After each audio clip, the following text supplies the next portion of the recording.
Hey everybody, it's Lon.TV, and we're taking a look today at the Teclast Tbook 16. This is a tablet computer that looks a lot like a Microsoft Surface device, but it doesn't cost as much as the Surface does. This one, as you see it, is about $282 on GearBest.com. An extra $30 will get you a keyboard case that goes with it. I do want to mention, in the interest of full disclosure, this did come in free of charge through GearBest.com. However, all the opinions you're about to hear are my own. Nobody is paying for this review, and no one is reviewing this content before it is posted. Now, before we get into the hardware overview, I do want to give you my usual warnings on these devices. This company, Teclast, is located in China. They don't have the international presence that an HP or a Dell might have for dealing with your problems. So if you have an issue 6 or 8 months down the road, you're probably going to be on your own with it. So just bear that in mind. The other problem is right here on the screen, very clear as day here in red print, which is that the version of Windows that this comes with is not activated. They're running a Chinese version of Windows that they enabled the English language on. It had a built-in administrator account already, and who knows what's installed on this thing insofar as malware is concerned. I don't think there's anything bad on this thing, but I really am nervous about computers that come in with the administrator account already set up. So I think if you are getting this, you might want to wipe it out and install a fresh copy of Windows on it. You'll probably have to pay a license to get there, but the one that it comes with, unfortunately, is not licensed, which is a shame because so many other tablets in this price range and many computers that cost less than this are coming with legitimate versions of Windows 10, and it's inexcusable at this point to not have that on there. But the hardware is unique enough that I think it's worth talking about and doing a full review about. So let's get into the hardware specifications and then we'll see how it performs. So all those warnings out of the way, let's get into the hardware. This has an 11.6-inch 1080p IPS display. It actually looks pretty decent. It's got decent viewing angles to it. It is a nice display to look at when you have it plugged in and it's a little brighter. It is pretty bright and usable. I was very pleased with the display quality on this one. It has an Atom X7Z8750 CPU. That is a Cherry Trail processor, these little fanless chips that are in a lot of these low-cost devices. This is the top of the line of that processor line, so it might give you slightly better performance than some of the cheaper stuff out there, but by and large, it's not going to replace an i5 or an i7-based laptop these days, but it's still good enough to do a lot of stuff on. 8 gigabytes of RAM. It's got 64 gigabytes of eMMC storage, but here's the catch. This thing also runs Android. We'll be taking a look at its Android prowess a little later in the video. So they split the storage right in half. So you only have about 32 gigabytes or so for the Windows side. The other half is taken up by the Android installation. Weight is about 897 grams or 1.98 pounds, so kind of heavy for a little tablet here, but it is pretty well built as a result, and of course it's got that Surface look and feel to it, so it is a little on the heavier side than what I'm used to. Battery life on this one came in around 7 hours for me. I think you might see a little more or less depending on what you're doing. I was running the PC Mark benchmark that does basic Word tasks and some web browsing and whatnot, so it seems like you'll get probably a good portion of a workday, if not the entire workday, out of it. I did, though, encounter some problems with its Wi-Fi. It doesn't support wireless AC. It just supports the 2.4 gigahertz band. And I found that when I was using a Bluetooth keyboard and trackpad with this, my Wi-Fi performance took a huge dive. It was almost unusable at certain points. So it almost looks like you can either have a Bluetooth device going or the Wi-Fi going, but not both. So just keep that in mind. It did have some issues with the Wi-Fi on this one. Once I turned that Bluetooth keyboard off, it was like a light went on, and all of a sudden it was able to transfer data efficiently once again. So I'm really a little nervous about using this with a Bluetooth keyboard. You might want to pick up a USB-based keyboard or get the one that they're trying to sell you to go with this one. Now, this tablet largely replicates the Surface look, but it's not as elegant as the Surface is. So the hinge here, I'll get the camera in on it so you can see what that looks like. It doesn't have one of these fancy, well-engineered hinges. It just has this metal tension thing in here. And it actually does a good job of keeping the hinge in place no matter where you put it. But I think over time, this will probably loosen up and not work as well as it does now. But right now, it looks like it's got a pretty decent range to it. You can adjust it any which way you want. It is made out of metal here, and it does not appear to be any feet on the bottom of this, so it might scratch up some surfaces. So you want to be careful about what you put this on. In fact, there's no rubber feet anywhere, although this portion here is plastic. So this part is just a sharp metal piece that I think might scratch up desks and whatnot. It is metal, though, otherwise here. So this part of the casing is metal, as is this part. So the build quality feels pretty solid, actually, and the hinge works better than than I expected it to. I just hope it will work as well as it does now in the long term. There are a bunch of ports to look at on here too. You've got your headphone jack here. You have a USB 3.0 port here for high-speed devices like a hard drive or something. You also have a USB Type-C connector, and this will do power as well as data, but not video. So you can charge through this port. There's also a DC port here for its included charging cable, and that one did not actually come with an AC adapter in my box, so I had to run it out to a USB charger. However, I think this connector wants a little more amperage than my tablet chargers can provide, so I wasn't charging at all really through this. So what I was doing was charging through the USB Type-C connector at 2.4 amps. Over here, you've got an HDMI output for connecting it up to an external display. I believe these Cherry Trail processors will support 4K output if you are running at 30 hertz, but they can't really play 4K media all that well, but you can hook it up to a 4K display if you wish. And then under this little door here is a micro SD card slot, so you can augment its internal storage. The card snaps in flush, and then of course you've got this little door on here to protect it, which is nice.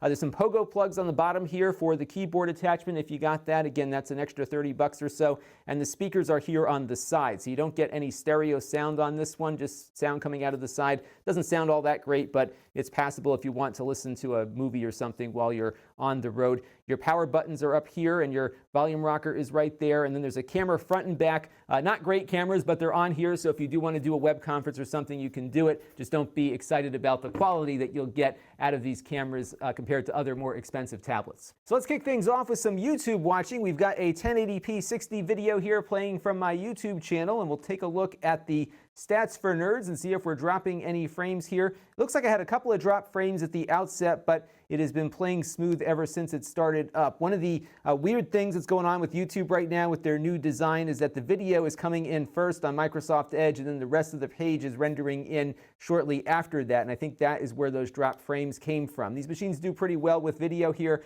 I'm not seeing any additional drop frames, so I think it'll perform where others do. I use Edge on these low-cost PCs because it does actually perform better with some of these higher-end video formats on low-end PCs versus Chrome, which is why we run with this one in these initial tests. Let's also take a look at some web browsing here. We'll go to NASA's website, nasa.gov, and see how fast everything loads up on this. Remember, this does not have AC wireless, so you will be a little slower perhaps than something that does have that, but generally for basic web browsing it should work fine. You can see everything rendered in here very quickly here. We can go check out one of these articles and see how fast that loads up. So generally it seems like it's performing about where other devices with the similar hardware inside perform, which is a good thing, and it's performing as expected. You do have a nice display here that of course you can use in tablet mode also if you want to read on a couch or something more comfortable than a desk. And on the Browserbench.org speedometer test, I got a score of 28.57. That puts it right within the margin of error versus other laptops and tablets with this same processor built in. So for that kind of stuff, it will perform just fine. I've got Microsoft Word up here also. We can scroll down through the page here, and you can see how fast it renders in this newsletter template. This Atom processor is slightly faster than their X5 chip. It's still not a speed demon by any means, but you can get even more higher-end desktop publishing done on here without any problems. You can even do some light video editing at 1080p with something like this as well. Now for gaming, these Atom-based machines never do well with modern stuff, but there are some things that can play fairly well. One idea here is Minecraft, and this is running at 1080p. With the Optifine performance enhancing plugin installed, get about 20 to 25 frames per second. Of course, we could get better frame rates if we reduce the resolution or reduce the detail perhaps on the graphics, but you can probably get a playable Minecraft experience on here. The Windows 10 version of Minecraft will probably run better than this version runs, but this is the version that most people play these days, so I figured I would run that through there as we always do. But there are a number of older games that run quite nicely on hardware like this, including Half-Life 2. So I'm running right now at 720p, and I'm getting frame rates above 60 frames per second right now. When I turned it to 1080p, I went down to about 40, 45. So I think 720p is going to be the sweet spot for these kinds of games, but they do run quite nicely on here. I don't think Counter-Strike runs as well on this hardware. There might be some CPU requirements that were not needed at the time that this game was made, but this older stuff should work very well. I think if you target the system specifications on the store that you're buying the software from to maybe a Pentium 4 or maybe one of the original Intel Core processors, you should be able to get those games to run on this hardware. And you might be surprised what you can get to run. Just don't expect anything modern to be played on this computer without streaming it from some other device in your home. And on the 3D Mark CloudGate benchmark test, we got a score of 1,751. This is a little bit below my expectations given what it has for a processor built in, especially compared to some of the other devices you can see on screen there. However, this does not have a fan on board, so I wonder if they configured the processor in such a way so that it does not overheat and slow down and throttle itself frequently, which is what these chips are designed to do when they get too hot. So I think that was the compromise they made. The good news is that on the 3D Mark stress test, I got a passing score of 97%, which means that it really won't throttle itself under a heavy load over a long duration period of time. So that's a good thing, but you won't perform as well in the aggregate because of it. Now, before we hop over to Android, let's take a look at Kodi and see how well it can do with some high-end video formats. So what we're going to look at first is a jellyfish test file, and I'll put a link to where you can find these down below. This is simulating a pretty much a top-of-the-line Blu Ray movie at 1080p. So you can see now what we're getting for performance here. No drop frames, working as I would expect it to on this hardware. These chips do very well with this kind of 1080p video playback. They don't do as well, though, with HEVC files. So we have a 60 megabit file here. It's high def HEVC at 10-bit. This works fine on newer computers, but on here it is very, very sluggish. So I think if you stick to the MPEG-4 videos, things that you might want to watch on Netflix or Amazon or something, this will do fine with that. But if you're a real enthusiast, this will not support the video formats you're hoping to probably run on it. So now I'm going to restart, and we're going to take a look at Android next. So we're going to wait for the Windows here to shut down. And what will happen is every time you turn this on, you get the option for which operating system you wish to use. So we got our Teclast logo popping up here, and we're going to select the Android OS here. It'll light up green. I'll hit OK, and that should get us off and running here, hopefully, with the Android side of the system here. Again, it split the storage up between the two, so you do get a good amount of Android storage at the expense of Windows storage, unfortunately. Now I'm going to wait for this to boot up here, and we'll take a look and see what Android looks on this device. I'll be right back with that. So here we go. We've got Android running on it. This is a very basic installation of Android 6.1. I am concerned about the fact that the security patch is way behind here. May 1st, 2016 was the last patch that it received. Like many of these Chinese tablets, I don't expect to ever see a patch for this one. Usually they bake in a version of Android and move on to the next product. So I would not expect any updates on this. There is an updater built in, but when I click on Online Update, it tells me that there's an unknown error. So I don't think I'm ever going to see any updates for this. And just like the Windows side, I'm a little concerned on the security standpoint, just given that this one hasn't seen an update in a while. What is interesting, though, when I go into the system information here with this little app, is that it does have 7.8 gigs of RAM available to it, which is pretty cool. So you do have all the RAM that you have in Windows for an Android installation. That might be very useful for multitasking, especially if you're doing a lot of things at once in Android.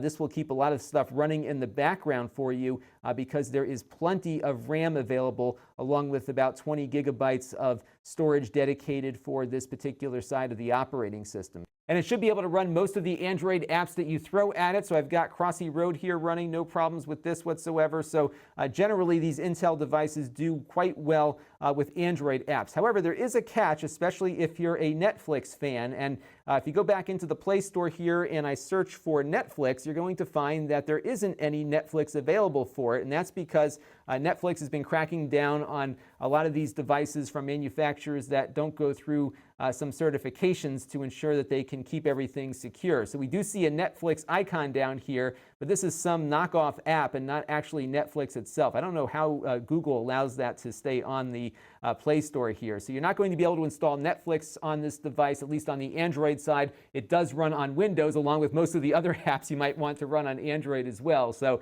you do get Android on here. I don't know how useful it will be unless you've got very specific needs for something with a lot of RAM and processor power. But generally, I found this to be a pretty big waste of available storage space that would be better used on the Windows side of the device. So overall, I think it's a pretty decent little tablet. I'm a little concerned, though, about the security of it. I think if if you are looking to get this one, definitely wipe out that installation of Windows and reinstall it. You might have to go hunt around on Teclast's website in Chinese to find the drivers that might be missing after that installation is done. But I am very weary of computers that come out of the box with an administrator account with no password already assigned and running on the tablet. I'm also concerned, of course, on the Android side by the fact that it's running now an older version of Android that hasn't been updated in a while, along with a updater here that doesn't seem to be working at all. So those gripes aside, it's a decent piece of hardware if you're willing to do a little bit of work up front to lock it down and make it a little more secure. The price is a little bit higher than I think it might, maybe it should be, given that it's an Atom device. It does have 8 gigs of RAM, so that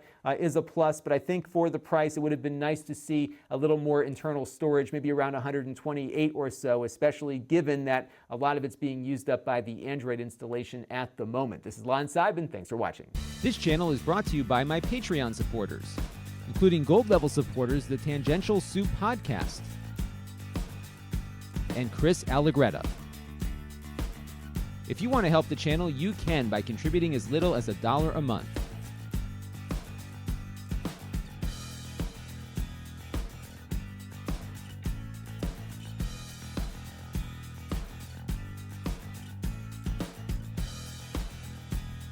Head over to Lon.TV/Patreon to learn more.